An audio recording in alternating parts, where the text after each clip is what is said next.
Hey guys, welcome back. Another Saturday. We've got some stakes action this weekend. A little bit lighter since the Triple Crown prep races have ended and horses just kind of waiting for that big weekend. Took a poll on Twitter this week of which race to do, and I think the voters chose correctly with the MIzdirection at Santa Anita on Saturday. This will go off as race 9 down the hill for 3-year-olds and up, fillies and mares. There's probably going to be some weather at Keeneland, so I'm kind of glad to avoid that race. And then I also included in the selections the Woodstock, which is going to go off at Woodbine, and I chose that for the race that I highlighted on the Woodbine website. So make sure you guys check that out. I did a full analysis, kind of broke down a little bit on each horse. Going through the field, I think it's a really interesting race. It's a tough race, so that information might help you out in your wagering. But let's get into this race, and this is another kind of tricky race, and so I want to start with the plot here, and just looking at the plot and describing kind of our overall feel for this race. And one of the things to go back to with this tool, Optics Plot, is this is a pace visualizer. We're not, doing projecting of pace, but a pace visualizer. So when I look at this race and I see this layout, I'm instantly like, all right, there's a lot of things that can happen here. There's a couple different scenarios, which horse kind of gets a trip, which horses, should be on the lead, creating pressure, things like that. But one thing that kind of sticks out at me, well, two things actually, but they're pretty similar, and that is the speed rating and then the RPM. So this 60 speed rating, and you can even see another way to kind of double check this is how many horses are over the par line.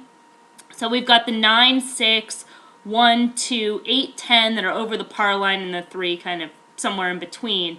And then 1, 3, 6, 7, 9, 10, all kind of EP types. So pace should be legit. So I want to look for a horse that I know can finish, and that might be a horse on the lead because quadrant 1, there's some contention, right? A sun rating. I'm going to kind of move this around to surface distance too because things shift a little bit. But yeah, I think it's important when you're using Optics Plot. It's such a good tool that to think about it in that sense, and especially with these red fit plots, that there's a lot of things going on.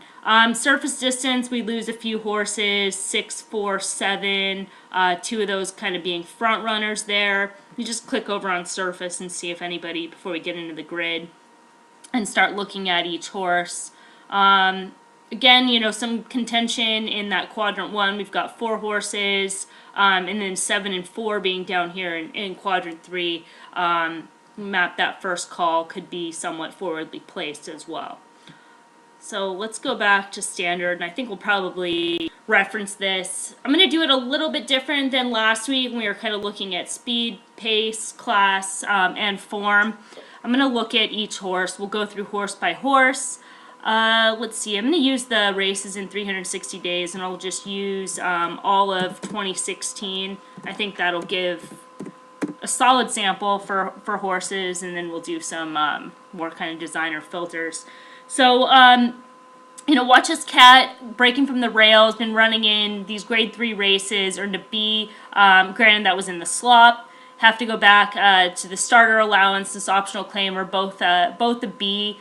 Probably, I just kind of scanned this race before getting into it, but I think somewhere like in the low mid 90s is going to be competitive here. So this horse fits. As far as run style, I see some kind of dual, some wide. Looks like a horse that likes to be forwardly placed, but not fully committed. But so from the rail, could be a little bit interesting. When she broke from the 2 post, just kind of forwardly placed. So, kind of some options, some things to like there. I'm not a big fan of this excessive layoff line. I've talked about that quite a bit in videos. That's just, a negative factor. That's the John Doyle angle. So that's, one thing I would kind of note. Desert Steel, again, kind of the same thing, right? We've got this excessive layoff lines between races. Don't have a grade for the Golden Gate race. B minus in these overnight stake races, slog, rush, duel. So a horse that's not really breaking all that well and shows speed might not be all that favorable. Let's see where she is here.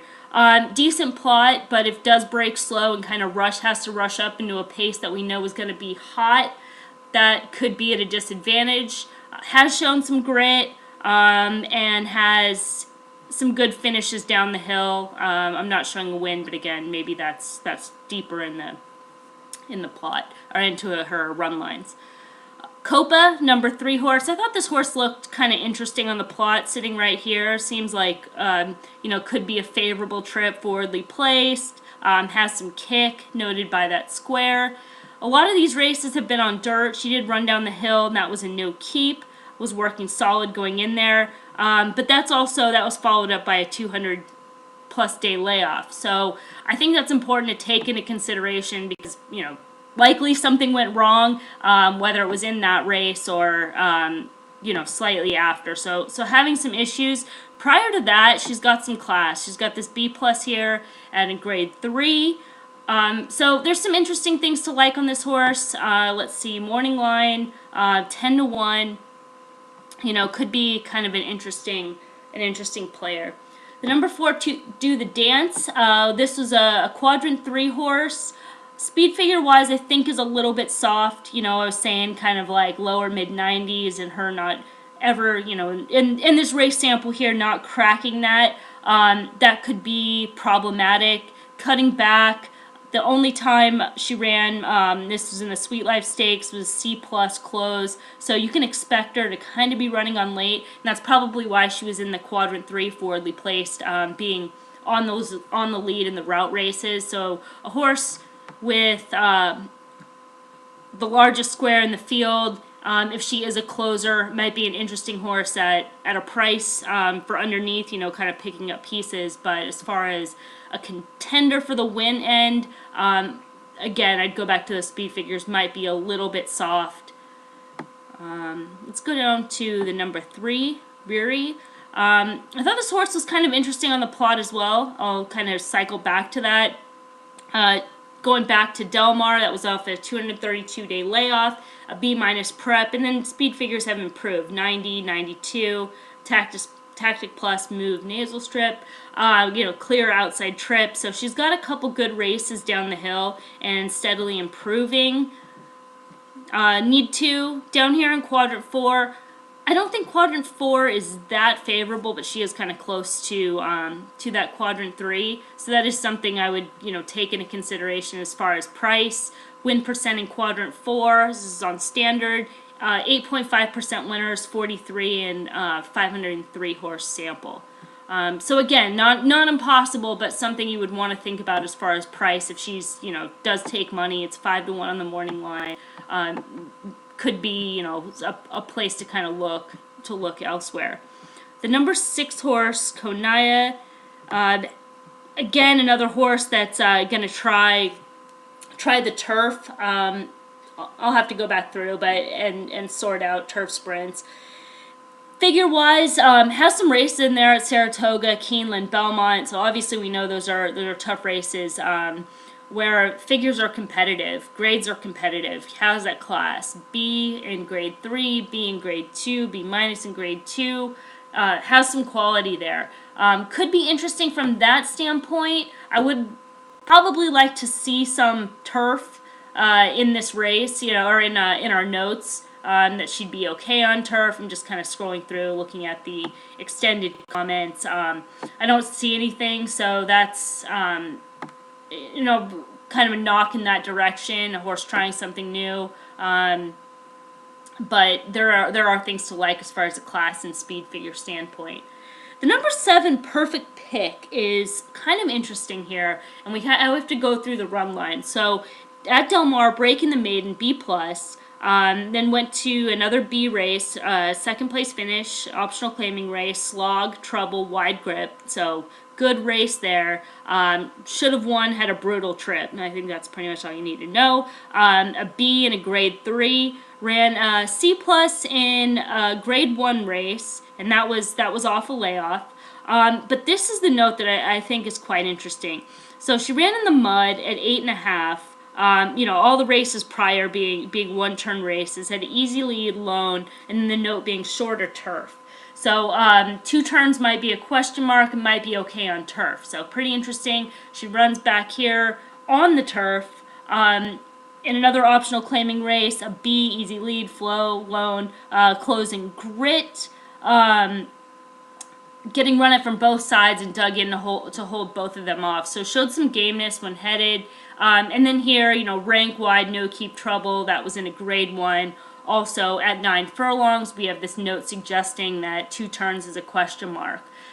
Speed figure wise, we've got, granted these are on dirt, but 97, 92. So, she's there to be competitive. Let me go over the plot real quick and just kind of see. Probably not the greatest looking plot, but that's also factoring in sometimes these lightly raced horses, this last race here, especially since we're on standard and that being recency. Let me see what happens when we go over to distance and just kind of see where.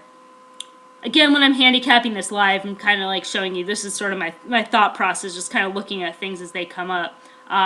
Good size square. So she's got closing ability. And again, we've got the plot fit being a red, so hard to say for sure. Again, that's 8.5% winners come from there. I'd have to look and see if she's in 3 or 4. I'm going to guess 4, majority of the square being in 4. But I found that horse a little bit interesting on notes and kind of a sneaky play. The morning line on her is 8-1. I'm recording this Friday afternoon. Cassidy and Santiago Gonzalez had a winner on the card today, so that's a positive as well. The number 8, Smooth It. Hard to tell where she is in her form cycle. She ran a huge race off the layoff, 245-day layoff, Sunshine's Filly and Mare Turf Sprint. Big 102 speed figure, was able to save ground all the way. 22 days later, probably regressed a little bit. I think that's fair. Again, that was also on the dirt, so you can be a little bit forgiving. Pocket trip, no keep. Wanted to see a little bit more here. Nasal strip, she was covered up, so kind of inside, and then not much out. She has those races to rebound to. Probably one that, off back class, might take some money. I question where she is in her form cycle. 6-1 on the morning line. One I will be, workout reports come in the morning. Want to see where she is on workouts. Obviously, she's not that super flashy in the morning, but something to the positive would be nice to see. The number 9, Poquita, we'll just go with the number 9, import from Chile. Second off the layoff, she was hard lead, best of the speed, BOS, best of speed, against the flow. We'll scroll over. Tiring late after dueling and putting away rivals, setting solid pace. Flashing tail in the late stages, and I noted that here as well. So that just looks more like a quirk than a physical issue. She's got some 89 figures back, B plus. Probably can expect a little bit of move forward, especially second off the layoff. She kind of backed up her efforts, but again, that was at 5 and 6. Let's click over on the plot and see where she positions. Out here in front, just off the lead, and can be on or near the lead, EP type. When you scroll over the box, it just kind of shows you she's got 5 races being on the lead, 3 sitting kind of a pressing trip. That hard lead BOS, so yeah, probably a pace factor there. The number 10, Swift Lady, a horse that's run well over this course, couple wins here in the last year. BOS, lone setup. That could be problematic from that outside post and the speed on the inside. Having to clear. Yeah, seems like she does her best running on or near the lead as well. So that could be, wide. She's down here too. We're on distance. Let's go back to standard. I would expect this horse to be forwardly placed and, maybe pressing, couple lengths back, but going to be wide. B- in this race last year. Speed figures are competitive. I'd be worried about Trip, another horse. Again, you know, the layoff lines, 97 days, 76 days, 57 days, 203 days. Not not the most sound, and really she hasn't really run back to these earlier numbers. Let's use the grid. I'll clear that out, and we'll just look at today's surface distance. I'm on the new grid, so some of trying to find everything. I'm going to give it to us. There we go. All right. Try to just find where all the new buttons are. Okay. Watch that cat. 2 for 2 on the hill. Okay, that's a plus. Both of those were on the lead, though. And again, maybe not the best trip. She's going to have to earn it, right? If she's out there. Another horse, Desert Steel. No wins on the downhill. Grades are pretty even. Speed figures fit. Let's click over. We'll look at the number 2, 5 to 1. It probably, if you liked her, expect that price. Copa, only that one time down the hill, which we talked about, was working solid going in. Could expect better, I think. I think the plot and you'll probably get some value on her there. Again, workout might help out. The 4, that's C+, similar type stake, a little bit soft figures. The 5, sorts I thought was a little bit interesting, going over before. B+, B, so contender, 6, no races, 7, no races. Smooth it we talked about, just concerned as far as form line, but multiple winner on the course. Number 9. No wins, but has a good race, has that B, and then had a little bit of was against it here, being the X flow, and then the layoff lines on the outside runner. Just want to kind of run through. I want to look at the number 6 individually, because she's the one that's coming out of those dirt races coming from Golden Gate, and just kind of see if they ever tried for turf one time on the turf. That was in an 8 furlong, similar type stake race, extended comment, just no rally, just not able to participate. So, that being a little bit concerning, whether they're going to take a shot or they think, turf is where she belongs. An interesting type. Connections. Maury, 15 to 1. Yeah, so that seems like a decent stab. Again, you have class and speed figures working for you. Alright, I'm trying to wrap this video, do it a little bit quick, but I think we kind of gave some good information. There's a lot of ways to go. If you're, playing multi-race sequences, you would probably want to spread. A good race to bet. You can tell even the morning line, there's no green, there's no horses that are under 3 to 1, so wide open board. Probably if I'm going to give a selection here, not something I often do, but I am interested in the number 7, and I thought maybe, the number 7 horse, perfect pick.